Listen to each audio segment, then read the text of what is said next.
This video demonstrates how to make a face mask. The first step is to layer the fabric for the front and the back of the mask facing each other and then place the third layer on the top. We'll begin by pinning elastic pieces into the corners in between the layers for the front and back of the mask. Ideally, you use a fabric that is different for the front and back so that the wearer can tell which is which. The fabric needs to be a cotton or cotton blend, and the weave should be tight enough that when you hold it up to the light, you don't see much through it.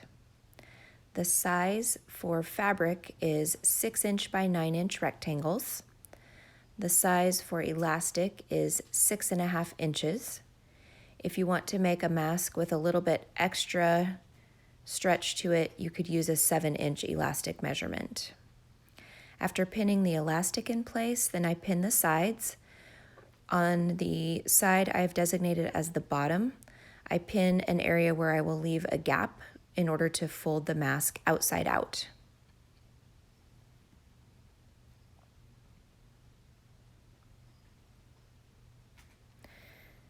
Now we'll sew around the entire periphery, and I start on the side that will have the opening for turning the mask outside out.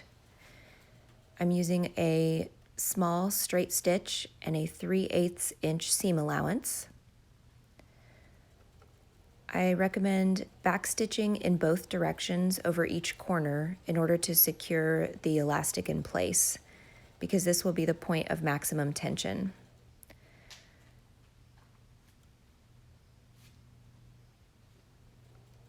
The thread color doesn't matter. This will be on the inside. It doesn't have to match your fabric.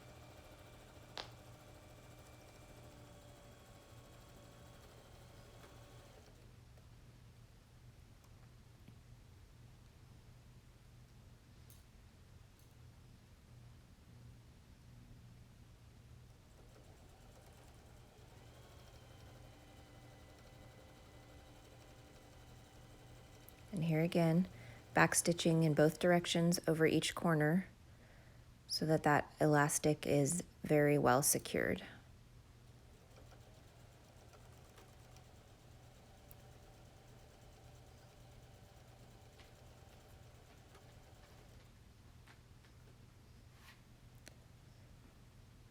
And here you can see the one long side that will be the bottom of the mask has that area where we'll turn the mask right side out.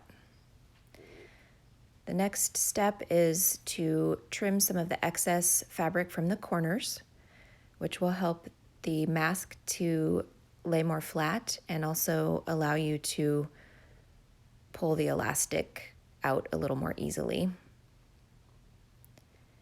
Once that's done, turn the mask right side out. Sometimes it's a bit of a wrestling match.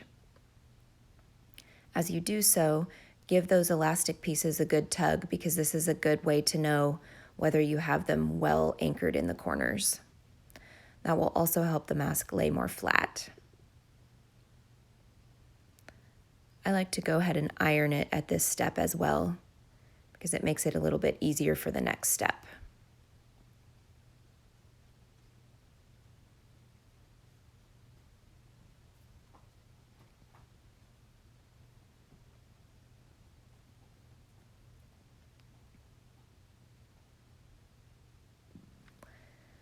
The next step is folding in the pleats. I put 2 pleats in each mask. These do not have to be even. They don't have to be measured. Just approximately divide the mask into thirds and then pin them into place. Once I have them pinned, I like to iron the center of the mask to help those pleats again lay a little more flat.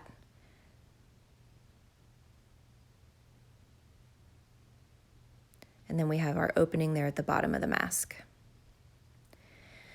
Now when we're sewing the mask in the final step here, I start on the side where the pleats are, and I again use a 3/8 inch seam allowance. I start on the side that has the pleats folded in a downward direction just to help secure those in place. But it doesn't really matter which side you start on. On the top and bottom of the mask, I do use a little more narrow seam allowance, and that's in order to catch the edges, which are a little bit more narrow there.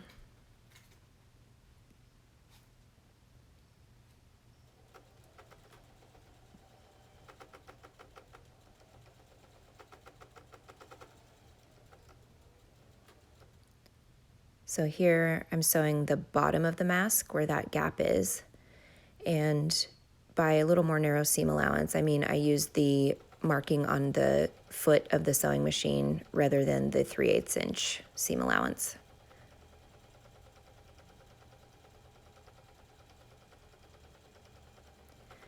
Once you have gone completely around the mask with your finishing stitch, it's important that you go over both sides of the pleats one more time,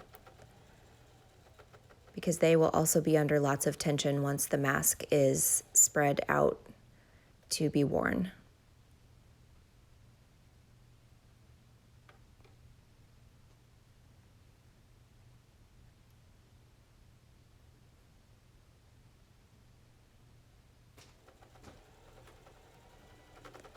And this is the final step in completing your mask.